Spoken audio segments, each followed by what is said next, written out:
ავერსი წარმოგიდგენთ სამედიცინო რადიო გვერდს იმედის კლინიკა სერგო კოვალავასთან ერთად ავერსი გისურვებს ჯანმრთელობას და სულიერ სიმშვიდეს ავერსი იმედის კლინიკის სპონსორი. მოგესალმებით მეგობრებო, სერგო კობალავა რადიო იმედისა და ავერსის კლინიკის ერთობლივ სამედიცინო გადაცემა იმედის კლინიკას უსმენთ, რომელიც დღეს ძალიან საინტერესო თემას დაეთმობა. ეს გახლავთ ეგრეთ წოდებული პანდას სინდრომი, რაც პედიატრიაში გვხვდება. მეც ბევრი არაფერი ვიცი ამ სინდრომის შესახებ, თუმცა თქვენთან ერთად შევეცდები გავერკვიო მის რაობაში. გავრცელებით ჯანმრთელობას. იმედის კლინიკა ღია ყოველდღე. სტრეპტოკოკი ალბათ ყველას ხსმენიათ ამ ფრიად გავრცელებული მიკრობის შესახებ. ჩვენთვის განსაკუთრებით საინტერესოა A ჯგუფის ბეტა ჰემოლიზური სტრეპტოკოკი, რომელიც ადამიანის ორგანიზმში უამრავ პათოლოგიას იწვევს. A ჯგუფის ბეტა ჰემოლიზური სტრეპტოკოკი ეგრეთ წოდებული გრამდადებითი კოკია, რომელიც ძირითადად ბინადრობს კანის საფარველზე და ლორწოვან გარსებზე. ამ ბაქტერიის გადაცემის ძირითადი გზებია აირწვეთოვანი, ალიმენტური და კონტაქტური. A ჯგუფის ბეტა ჰემოლიზურ სტრეპტოკოკს შეუძლია რამდენიმე მნიშვნელოვანი ტოქსინის წარმოება და სწორედ ორგანიზმზე ამ ტოქსინების ზემოქმედებით აიხსნება ამა თუ იმ დაავადების განვითარებაც.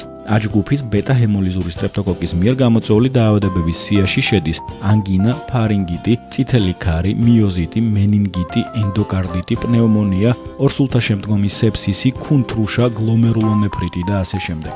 სწორედ ამ მიკროორგანიზმს უკავშირდება ის პათოლოგიური მდგომარეობაც, რომელიც დღევანდელი ჩვენი გადაცემის ძირითადი თემა გახლავთ პანდას სინდრომი. მაშასადამე პანდას სინდრომი ეს არის ბავშვთა ასაკში გამოვლენილი ნევროლოგიური ტიპის დარღვევები, რაც ხასიათდება ობსესიურ-კომპულსური დარღვევებით. თქვენთვის გასაგები რომ იყოს თუ რას ნიშნავს ასეთი დარღვევები, გეტყვით რომ ინგლისურად სიტყვა obsession ითარგმნება როგორც აკვიატება, ხოლო compulsion იძულება, ძალდატანება. შესაბამისად, ობსესიურ-კომპულსიური დარღვევები საკუთარ თავში მოიცავს აკვიატებულ აზრებს, ქმედებებსა და აკვიატებულ მოძრაობებს. იმედის კლინიკა სერგო კობალავასთან.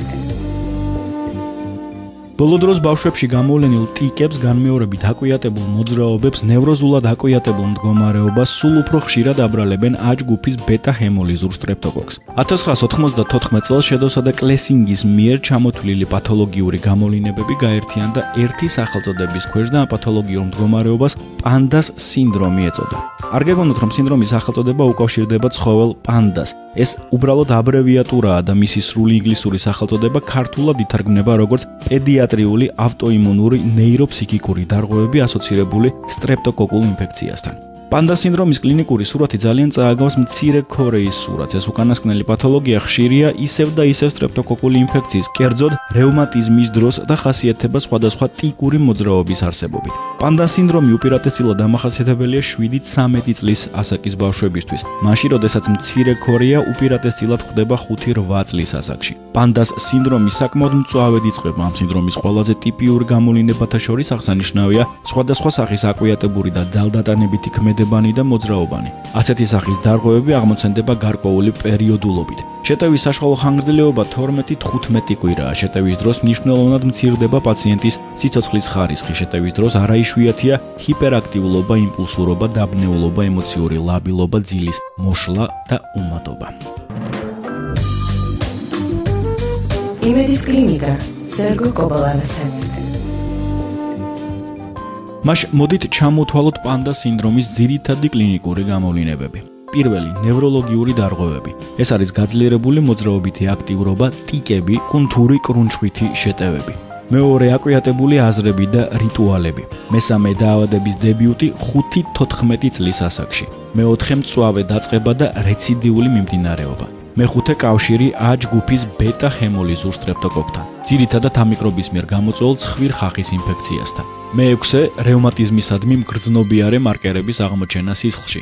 მეშვიდე რეუმატიზმისთვის დამახასიათებელი სხვა სიმპტომების არარსებობა, მათ შორის სახსრების, გულისა და კანის დაზიანება. მერვე ფსიქონევროლოგიური სიმპტომატიკის სწრაფი უკუგანვითარება ადეკვატური ანტიბიოტიკოთერაპიის ფონზე. მეცხრე ცენტრალური ნერვული სისტემის ორგანული დაზიანების არარსებობა, მეათე ელექტროენცეფალოგრამაზე დამახასიათებელი ცვლილებების არსებობა. ზოგადად უნდა ითქვას, რომ პანდას სინდრომის პროგნოზი არ არის ცუდი, დროული და ადეკვატური მკურნალობის ფონზე კლინიკური სურათი ძალიან მალე განიცდის რეგრესიას. აუცილებელია პაციენტის დისპანსერული დაკვირვება ნევროლოგთან, ამასთან ერთად აუცილებელია ორგანიზმში არსებული ყველა იმ კერის სანაცია და მკურნალობა, მაგალითად, ცხვირხახის მიდამო, სადაც პოტენციურად შესაძლებელი არსებობდეს სტრეპტოკოკული ინფექციის კერა. გაურთქილდით ჯანმრთელობას. იმედის კლინიკა ღიაა ყოველდღე. ვფიქრობ ძალიან საინტერესო თემის ირგვლივ ვისაუბრეთ დღევანდელი გამოშვების განმავლობაში. ეს გახლავთ პანდას სინდრომი, აწით თუ ყურში მოხვდებათ შესაბამისი ტერმინი, თქვენ უკვე იცით თუ რა პათოლოგიაზეა საუბარი. გადაცემის ბოლოს კი ორი სიტყვით ავერსის პრეპარატზე ვისაუბრებთ. ავერსის აფთიაქი.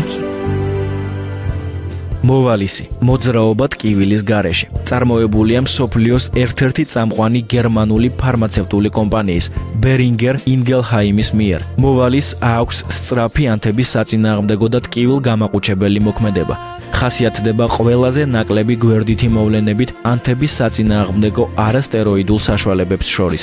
ეფექტური, უსაფრთხო, მისაღებად მოხერხებული და მაღალი ხარისხის მოვალისი გამოიყენება რევმატოიდული ართრიტის, ოსტეოართროზის, პოდაგრის, რადიკულიტის, იშიაზის, ოსტეოქონდროზის, ნევრალგიის, სახსრებისა და კუნთების რევმატიული ტკივილის, მცირე მენჯის ორგანოთა ანთებითი დაავადებებისა და მტკივნეული მენსტრუაციის დროს. მოვალისი მიიღება 1 ტაბლეტი ან 1 სანთელი დღეში. მოვალისი, მოძრაობა ტკივილის გარეშე. ავერსის აფთიაქი. მაშ დიდი მადლობა ყველა რადიო მსმენელს ყურადღებისთვის. ნახვამდის.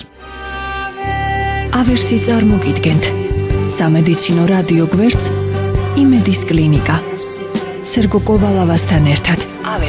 ავერსი გისურვებს ჯანმრთელობას და სულიერ სიმშვიდეს. ავერსი იმედის კლინიკის სპონსორი.